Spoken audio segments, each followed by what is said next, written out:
이렇게 저를 자신있게 소개할 수 있게 된 것도 얼마 되지 않았는데요. 항상 사연을 듣기만 하던 이 채널에 저도 드디어 자랑할 만한 일이 생겼네요. 여태까지 굴곡지고 굽이진 인생 살아오느라 참 힘들기도 하고 혼자 우는 일도 많았는데 그래도 버텨내니 이렇게 좋은 일도 생기네요. 그동안 잘 살아왔다는 안도감도 들고 말입니다. 제가 해결할 수 없는 일이라 생각하고 그저 하루하루 열심히 살고 아이를 믿고 기다린 게 제가 할 수 있는 최선이었던 것 같아요. 사연을 듣고 계신 분들 중 과거에 저처럼 힘드시거나 저와 같은 입장에 놓이신 분들께 용기를 주고 싶은 마음에 사연을 보내게 되었습니다. 저는 현재 의사 국가고시를 합격하고 전문의 과정을 밟고 있는 첫째 딸과 나이 차이가 많이 나 이제 고등학교에 입학한 둘째 딸을 키우고 있습니다. 남들은 첫째 아이가 의대에 들어갔을 때부터 어떻게 하면 그렇게 공부를 잘하고 똑똑한 아이를 낳을 수 있냐며 저를 마냥 부러워하기만 했습니다. 하지만 이 첫째 딸 때문에 눈물로 밤을 지새웠던 적이 하루 이틀이 아니었어요. 딸아이가 말을 잘 듣지 않고 반항하는 아이였냐 하면 절대 아닙니다. 오히려 공부도 잘하고 속 한번 썩이지 않은 세상에서 가장 착하고 어른스러운 딸이었죠. 그래서 더 아픈 손가락인 아이였습니다. 딸아이가 너무나도 빨리 어른이 된 것에 제 탓도 있지 않을까 하는 마음에 항상 아팠거든요. 첫째를 처음 만났던 날이 아직도 생생하게 기억이 나요. 남편과 결혼하고 1년 동안 저는 남편에게 아이가 있다는 걸 알지도 못하고 행복한 신혼생활을 이어나가고 있었죠. 남편이 저와 결혼 전 다른 여자와 결혼을 전제로 동거를 오래 했다는 사실은 알고 있었어요. 그런데 그 사이에 아이까지 있었다는 건 남편에게 들었던 적도 없고 예상도 하지 못했던 일이었죠. 그저 동거라고만 이야기했을 뿐 그 이상은 저에게 이야기하지도 않았고 저도 그때는 질투도 나고 관심 없는 척하느라 더 물어보는 일도 없었습니다. 사실은 그 여자와 남편이 사실혼 관계로 결혼 생활을 이어가다가 아이를 낳고 갈라선 상황이었죠. 혼인신고를 하지 않고 헤어져서 아이는 남편이 아닌 친모의 호적으로 올라가 더더욱 제가 알 방법이 없었던 거예요. 모든 게 다 저만 빼고 남편 가족들도 다 알고 있는 사실이었고 시어머니 주도하에 모두가 저를 속이고 있었던 거였네요. 아이를 키우던 남편의 전부인은 남편이 재혼했다는 소식을 듣자 본인도 아이에게 얽매이지 않고 본인 인생 찾겠다고 아이를 시댁에 맡겨버렸고 상황을 어쩌지 못한 시어머니가 남편에게 연락을 하면서 저도 아이의 존재를 알게 되었어요. 참 그때는 힘들었습니다. 남편은 성격도 가정적이고 모든 일에 솔선수범하고 성실한 사람이었고 화 한 번 낼 줄 모르는 착한 사람이라고 생각했는데 이렇게 저를 속이고 결혼했다는 것에 대한 배신감이 굉장히 컸어요. 아무리 법적으로 혼인신고를 하지 않았다고 해도 이미 아이도 있고 결혼을 한 번 하고 저에게 새 장가를 든 거잖아요. 솔직히 남편이 아이가 있고 결혼을 했다고 사실대로 말했으면 좀 꺼려졌겠지만 그래도 남편이 너무 좋은 사람이어서 모든 걸 감행하고 결혼을 했을 것 같은데 이렇게 저를 속였다는 사실이 무척이나 분하고 배신감이 들었습니다. 앞장서서 저를 속인 시어머니에 대한 배신감은 더했죠. 제가 여태까지 믿고 있었던 게 모두 무너져 내리면서 당장 이혼을 하네 어쩌네 난리를 쳤습니다. 지금 생각해도 뒷골이 당길 정도로 그때 충격이 컸어요. 남편은 무릎을 꿇고 빌면서 저를 놓치고 싶지 않았다고 용서를 빌었지만 결혼한 지 얼마 안 된 어린 나이에 그런 남편과 시어머니를 용서하고 살기엔 제가 받은 충격이 너무나도 컸습니다. 결국 저는 이혼할 마음을 먹었고 그 과정에서 시어머니와 이야기를 나누고 상황을 정리하기 위해 시댁을 방문했어요. 시댁을 방문할 때까지만 해도 이혼을 해야겠다고 생각했습니다. 당장 저를 속인 남편과 시어머니를 안 볼 수만 있다면 모든 걸 다 할 수 있을 정도로 분노가 컸어요. 그런데 남편과 시어머니가 아무리 울며 빌어도 굳건하던 마음이 시댁에 가서 고작 7살 된 아이를 보자마자 흔들리기 시작했습니다. 시댁에서 만난 아이는 7살 된 아이라고 하기에는 너무나도 일찍 어른이 되어버린 상태였죠. 제가 시댁에 딱 도착했을 때 제 마음이 아플 정도로 겁먹은 표정을 하고 깍듯이 인사하던 아이는 아무 말도 없이 방 안으로 들어가서 숨소리 하나 내지 않고 숨어 있었습니다. 아무 걱정도 없이 뛰어놀아야 하는 나이에 자기가 태어났기 때문에 이 사태가 벌어졌다고 생각하고 있는 것 같았어요. 시어머니가 집에서 어찌나 눈치를 줬는지 찍소리라도 내서 어른들 마음 거슬리게 할까 불안해 방 안에 틀어박혀 없는 것처럼 있는 게 일상인 것처럼 보였습니다. 그 어린 나이에 아이는 무슨 죄가 있다고. 제가 시댁에 들어간 것만으로도 미안한 마음이 들면서 마음이 흔들리기 시작했어요. 시어머니는 계속 아이 들으란 듯이 제가 태어나서 자기 아들 인생도 망하고 그렇게 예뻐했던 며느리도 떠난다면서 큰 소리로 말하고요. 애 엄마라는 사람이 이기적인 거라면서 절대 저한테 키우라고 할 일 없을 거니까 한 번만 생각해보라고 하는데 저는 안도하기는커녕 아이가 들을까봐 전전긍긍하며 어머님 목소리 좀 낮추시라고 애걸복걸했습니다. 7살 아이 듣기에 너무나 끔찍한 그 이야기를 다 듣고 있으면서 아이가 무슨 생각을 했는지 아직도 생각하면 마음이 아파요. 죄 많은 어른들이 자기들 죄를 아무 잘못 없는 아이에게 뒤집어 씌우고 무슨 추태를 부리는 건지 참 그 자리에 있는 게 너무 부끄러웠네요. 뭐 이혼할 생각으로 시댁에 찾아간 건 맞지만 솔직히 말해서 저는 저를 속이고 있는데 앞장선 시어머니에게 화가 나 있던 상태였고 시어머니가 남편에게 아이가 있다는 걸 알면 너는 앞으로 만날 여자도 없을 거고 인생 망한 거다. 아이는 엄마가 키워야 하고 아빠가 키우면 인간이 되지 않아 아이에게도 좋지 않으니 엄마에게 맡기고 모르는 척 살아야 한다. 어쩐다 계속 세뇌를 시킨 모양이었어요. 남편은 저를 속였다는 것에도 무척이나 죄책감을 느끼고 있고 아이에게도 죄책감을 느끼고 있는 상태였는데 계속 시어머니가 닥달하고 저와의 결혼 생활도 이어가다 보니 일상생활이 안 될 정도의 심각한 정신적 문제가 생길 정도로 힘든 상황이었습니다. 그때는 이혼하고 나면 남편이 사회에서 제정신으로 살 수 없을 것 같은데 어떻게 건강하게 결혼 생활을 마무리 지어야 할지 어머니가 이혼 후 남편 정신건강에 별로 도움이 되지 않을 것 같은데 어떻게 분리를 해야 할지 그런 이야기를 한다는 핑계로 시댁을 찾았지만 지금 생각해보니 솔직히 말해서 아이를 한번 제 눈으로 보고 싶었던 마음이 컸던 것 같아요. 어쨌든 시댁에 방문해서 가장 크게 느낀 건 시어머니랑 이야기하면서 남편의 죄보다는 시어머니의 죄가 더 크다는 거였습니다. 지금 당장 이혼보다는 일단 남편에게서 시어머니를 떼내는 게 급하지 않을까 하는 생각이 들더군요. 제가 떠나고 나면 남편은 계속 시어머니랑 붙어 있을 거고 그럼 정말 남편이 정신적으로 무너져 내릴 게 뻔했어요. 시어머니가 없고 남편이 평생 저를 속인 잘못을 뉘우치고 살면 결혼 생활을 이어갈 수 있지 않을까 하는 마음도 들고요. 앞서도 말했지만 남편이 결혼도 했고 아이도 있다고 솔직하게 말했어도 결혼을 했을 것 같았거든요. 결국 남편이 시어머니에게서 정신적으로 독립을 못하는 게 가장 큰 문제라는 생각이 들었어요. 그래서 일단 남편에게서 시어머니를 분리해내는 게 급선무고 이혼은 그 다음에 해결해야 할 문제라는 생각이 들었습니다. 그래서 시어머니와 남편에게 제 생각을 솔직하게 말씀드리고 남편이 정신적으로 너무 힘드니 일단 좀 더 상황을 지켜보겠다고 하고 최대한 빨리 시댁에서 나오려고 했습니다.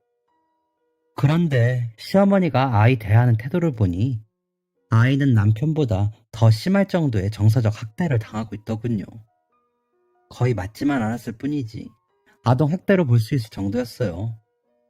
결정적으로는 이야기가 길어지고 시어머니도 제 이야기 듣고 화가 나서 언성이 높아지다 보니 거의 두 끼 걸을 정도로 시댁에서 시간을 보냈는데 시어머니가 배가 고픈지 식사를 준비하면서 저희 부부 몫은 못마땅해 하면서도 밥 한 그릇씩 떠주는데 방 안에서 숨죽이고 숨어있는 아이 몫은 준비해주지도 않고 밥 먹으라고 부르지도 않더라고요. 그러면서 마치 아이는 없는 것처럼 개걸스럽게 자기 배만 채우는데 저와 남편은 숟가락을 들고 싶지도 않았습니다. 저 어린아이가 방 안에서 얼마나 배고플지 생각하는데 제 어린 시절이 생각나 눈물이 울컥 나더라고요. 저 역시 아이와 다를 바 없는 불우한 어린 시절을 보냈습니다. 아버지란 작자가 바람을 피우고 새 살림을 차리게 되자 어머니가 할머니께 저를 맡기고 집을 나가셨고 아버지와 새어머니는 새로 차린 가정에서 새 출발을 하고 싶어 했지 이전 부인과 낳은 저를 데리고 살고 싶어 하진 않았어요. 가끔 만나면 맛있는 것도 사주고 옷도 사주고 하긴 했지만 버림받았다는 마음은 항상 마음속 깊은 곳에 남아 있었습니다. 생각해보면 저도 잘못한 거 하나 없는데도 태어났다는 이유만으로 아버지 앞길 막는다는 소리를 들으면서 할머니 밑에서 눈칫밥을 먹었어요. 시어머니처럼 밥을 굶기거나 하진 않았지만 할머니도 건강이 좋지 못하다 보니 매번 너만 안 태어났어도 내가 이 나이 먹고 애 뒷바라지 할 일은 없었다. 너만 안 태어났어도 너희 아버지가 너네 엄마랑 결혼해서 이 고생은 안 했을 거다. 이런 소리 들으면서 살아왔네요. 그나마 할머니 밑에서 자랄 땐 괜찮았지. 할머니 건강이 안 좋아지게 되자 삼촌이나 고모 댁을 전전하면서 더한 눈치를 받아야 했습니다.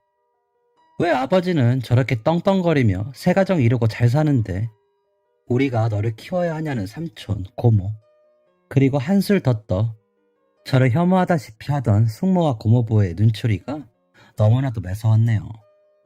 고등학교를 졸업하자마자 독립을 했고 혼자 살아오면서 그게 제 잘못이 아니라는 걸 깨달았지만 이 유머를 어른들의 눈초리와 원망에 어깨 한번 제대로 펴보지 못하고 매번 움츠리고 살았던 어린 시절을 생각하면 아직도 눈물이 나올 것 같습니다. 그런데 시댁에서 아이를 보니 어린 시절의 저를 보는 것 같아 마음이 너무 아프더라고요. 지금 남편과 헤어지거나 아니면 헤어지지 않더라도 시어머니에게 계속 아이를 맡기고 살면 아이가 어떤 인생을 살지 누구보다 잘 알고 있는데 아이를 그대로 방치하기에는 스스로를 용서하지 못할 것 같았습니다. 그래서 시어머니가 차려준 밥상에 숟가락도 뜨지 않고 방에서 아이를 데리고 나와버렸어요. 아이를 데리고 나오면서도 이게 맞는 건가 한참 생각했습니다. 남편은 영문도 모르고 옆에서 숨죽이고 눈치 보고 있고 저는 마음속 한구석이 착잡해 아무 말도 하지 않고 있으니 집으로 돌아가는 차 안에서 아이가 더더욱 겁먹은 표정으로 움츠리고 뒷좌석에 가만히 앉아있더라고요. 자기가 내는 숨소리마저도 제게 거슬릴까 신경 쓰면서 숨소리 한번 내지 않으려고 애쓰는 모습이 무척이나 안타까웠습니다. 앞으로 어떻게 할지 눈앞이 캄캄했지만 일단 아이를 데리고 나왔으니 안정을 줘야겠다고 생각했어요. 그래서 애써 밝은 척 말을 걸었죠. 윤지야, 방에 있느라 심심하고 힘들었지? 아줌마랑 맛있는 거 먹으러 갈까? 윤지는 뭐 좋아해? 그냥 말 한 번 걸었을 뿐인데 화들짝 놀란 아이가 기어들어가는 목소리로 배 안 고프다고 하는데 억지로 데리고 가서 돈가스를 사 먹이고 들어왔어요. 배가 많이 고팠을 텐데 깨작깨작 눈치 보며 먹더니 집에 와서도 계속 제 눈치를 보며 이러지도 저러지도 못하고 있는 아이에게 계속 말을 걸어주다가 비어있는 방 하나에 이부자리를 깔아줬습니다. 아이가 피곤했는지 불안해하면서도 금세 잠들기에 깊은 잠에 들기를 기다렸다가 남편과 이야기를 나누었죠. 최대한 아이가 자면서도 들을 일 없게 조용히 말입니다. 나는 윤지를 보니까 내 어린 시절이 생각나. 도저히 그 집에 두는 게 어른으로서 맞는 일이 아닐 것 같아서 일단 데리고 왔어. 윤지를 앞으로 어떻게 할지는 지금 당장은 도저히 모르겠지만 시어머니 밑에서 키우는 것보단 내가 데리고 있는 게 윤지한테 좋을 것 같아. 이건 당신과 어머니를 용서해서 그러는 게 아니야. 내가 같은 인생을 살아왔고 어른으로서 윤지를 그 집에 가만히 놔두면 스스로를 용서할 수 없을 것 같아서 그래. 앞으로 윤지 인생에 대해서는 좀 더 이야기를 나눠봐야겠지만 적어도 지금 이렇게 어린 나이에는 내가 보살펴주고 싶어. 제 이야기를 들은 남편이 밤새워 한참 동안 울더라고요. 말 한마디 하지 못하고 지쳐 쓰러질 때까지 우는 남편을 보고 참 저도 마음이 싱숭생숭했네요. 자기도 얼마나 힘들었겠어요. 남편은 시어머니와 거리를 좀 두고 특히 윤지와 시어머니는 두 번 다시 만나지 않게 하자는 제 제안을 바로 수용하였고 한참 울어 쉰 목소리로 저에게 고맙다는 말만 반복했습니다. 그렇게 윤지는 저희 집으로 오게 되었어요. 윤지를 당분간이나마 제 손으로 보살피겠다는 다짐을 하고 지인들에게 참 심한 말도 많이 들었습니다. 심지어는 저를 버리고 새살림 차린 아버지마저도 역정을 내며 화를 냈죠. 피 한 방울 안 섞인 아이 어떻게 될 줄 알고 겁없이 데려오냐는 아버지의 말에 저도 너무 화가 나 고성이 오갔던 적도 있어요. 친구들, 친척들, 몇 번 말 붙인 적도 없는 남편의 먼 친척들까지 나서서 저에게 한마디씩 했는데 일단 제가 데리고 왔고 아이에게 더 상처를 주고 싶지 않다는 제 마음이 하도 굳건해서 그런 심한 말들에 흔들림조차 없었습니다. 저러다 말겠지. 다시 시어머니에게 맡기겠지. 비아냥거리던 사람들도 있었지만 다 무시했어요. 그렇게 몇 년이 흐르자 다들 제 마음을 이해해주고 윤지도 원래부터 제 딸이었던 것처럼 받아들여 주시더라고요. 뭐든지 시간이 약인 것 같았습니다. 그런데 가장 힘든 점은 따로 있었습니다. 바로 윤지가 저를 대하는 태도였어요. 윤지가 학교에서도 교육관계도 좋고 머리도 좋고 공부도 잘한다고 칭찬이 자자한데 유독 저에게만 낯을 가리는 건지 아니면 제가 많이 어려운 건지 벽이 좀 느껴졌거든요. 원래 말수가 많고 이것저것 요구하는 성격이 아닌 혼자 해결하는 독립적인 성향인 아이긴 했지만 그래도 제가 느끼기엔 어린아이 치고는 무척이나 어른스러운 모습이 마음이 쓰였습니다. 주변 사람들은 윤지가 공부도 곧잘 하고 속도 썩이지 않아 정말 다행이라고 착한 아이라고 입에 침이 마르게 칭찬을 하셨지만 저는 속으로는 윤지가 다른 아이들처럼 장난감 사달라고 때도 좀 쓰고 속도 좀 썩이고 해줬으면 좋겠다는 마음이 항상 있었죠. 아이들 떼 쓰는 것 때문에 속 썩이는 친구들은 제가 이런 말을 하면 배부른 소리 하지 말라면서 자기는 윤지 같은 아이 키우는 게 소원이라고 한 소리씩 하긴 했지만 보통 아이처럼 느껴지지 않는 속 깊은 윤지가 저는 항상 마음에 걸렸어요. 가끔 백화점 쇼핑을 가서 옷이나 장난감을 사준다고 해도 괜찮다고 손살에 치고 먹고 싶은 게 있냐고 물어도 아무거나 다 좋다고 웃으며 말하는 아이에게 더 이상 다가갈 방법이 없을까 항상 고민했습니다. 저를 엄마라고 부르지 않는 것에 대해서도 고민이 많았어요. 점점 날이 갈수록 윤지를 낳지만 않았을 뿐이지 정말로 키운 정이 들고 세상을 다 주어도 아깝지 않을 정도로 사랑하고 아끼게 되면서 저는 정말로 윤지가 제 딸이다. 마음으로 낳은 아이다 생각하고 대했는데 아무래도 윤지는 친엄마와 함께했던 생활도 길었고 저희 집에 오게 된 과정이 그리 환영받으면서 오게 된 과정이 아니다 보니 저를 엄마라고 생각하는 것도 눈치가 보이는 모양이었습니다. 항상 윤지를 보면 내가 이렇게 해도 될까 하는 불안한 마음이 마음속에 남아있었던 것 같아요. 지금이라면 아동 심리센터 같은 곳에 다니면서 치료를 받으면 좋았겠지만 제가 서울에 사는 것도 아니었고 그런 아동 관련 기관이 보편화되어 있지 않았던 시절이라 그저 기다리면 나아지겠거니 생각하면서 살았습니다. 엄마라고 한 번만 불러주길 간절히 원했는데 또 제 욕심인지라 계속 요구하면 아이가 더더욱 마음이 불편할까봐 편하게 부르고 싶은 대로 불러달라고 하면서 기다렸어요. 하지만 점점 윤지를 사랑하는 마음이 커지면서 그 부분이 저에게 굉장히 속상하게 다가오더라고요. 남편은 확실히 시어머니와 멀어지자 상태가 많이 호전되었고 이후 사이가 좋아져서 윤지가 초등학교 고학년이 될 쯤 둘째 아이도 임신하게 되었습니다. 윤지도 동생이 생겼다고 무척이나 좋아했어요. 아이 기저귀 갈고 분유도 타주고 책도 읽어주고 해서 육아가 수월하다고 느낄 정도로 저를 많이 도와줬어요. 제가 산후 몸살로 아플 때도 고사리 같은 손으로 밤새도록 안마를 해주는 게 기특하기도 하고 감동도 많이 받았네요.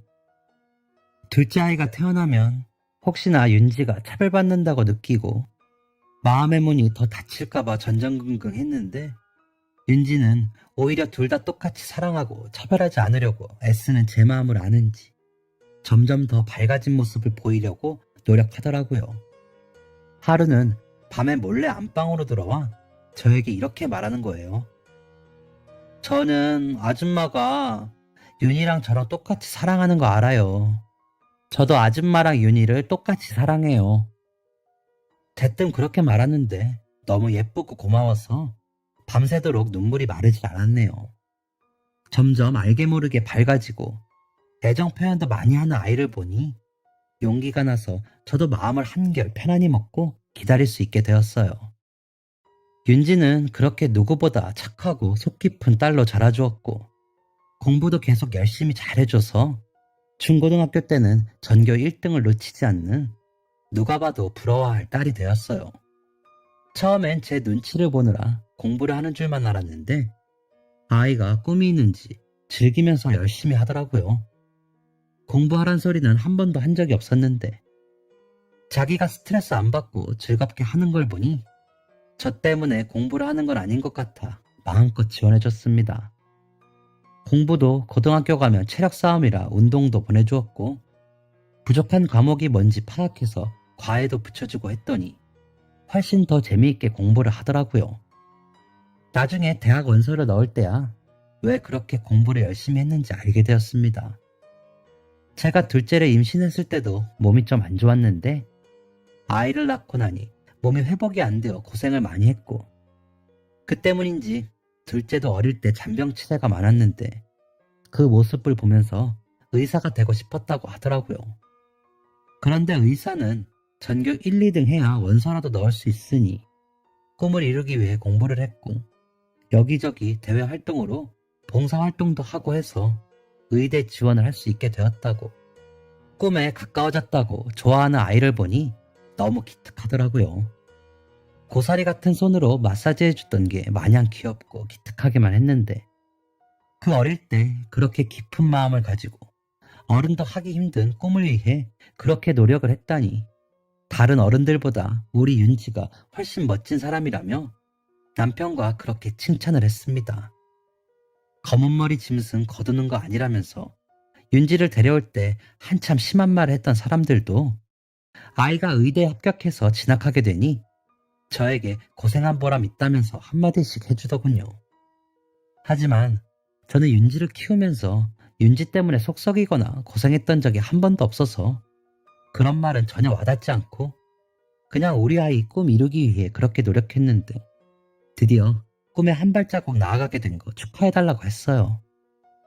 윤지를 키우면서 제가 더 많이 배웠고 더 나은 사람이 될 수 있었고 오히려 윤지가 저를 미워하지 않고 그 흔한 사춘기 한 번 없이 착하고 어른스러운 딸로 자란 것에 제가 더 고마운 마음이 들었습니다. 그렇게 윤지는 그 힘들다는 의대 6년 과정도 투정 한 번 없이 잘 보냈고 국시도 한 번에 합격했어요. 국시 과정을 끝내고 한숨 돌릴 새도 없이 인턴 준비를 하는데 평화롭기만 하던 집안에 불청객이 찾아왔습니다. 남편은 출장 때문에 지방에 내려가고 아이는 집에서 좀 떨어진 대학병원에서 인턴을 할 예정이라 짐도 싸고 이것저것 정리도 하면서 바쁘게 보내고 있었죠. 갑자기 초인종이 울려서 봤더니 동네에서 한 번도 본 적 없었던 여자가 누추한 차림으로 집 앞을 서성이고 있더라고요. 처음엔 잡상인이나 사이비 선교하시는 분인 줄 알고 괜찮다고 말하고 초인종 끄려고 했는데 갑자기 윤지 이름을 부르면서 문을 열라고 난리를 치는 거예요. 엄마 마음이 그렇잖아요. 모르는 사람이 아이 이름 부르며 대뜸 문을 두드리니 심장이 쿵 하기도 하고 무슨 일인가 싶어 문을 열어줬습니다. 방에 있던 윤지도 모르는 사람이 자기 이름을 부르자 놀라서 거실로 나왔고, 문을 열자마자 거짓골 한 여자가 대뜸 윤지를 보자마자 껴안기 시작했어요. 어머, 우리 딸 왜 이렇게 컸어? 정말 몰라보게 컸다, 윤지야. 엄마야. 아이고, 내가 너를 보내고 얼마나 힘들게 살았던지.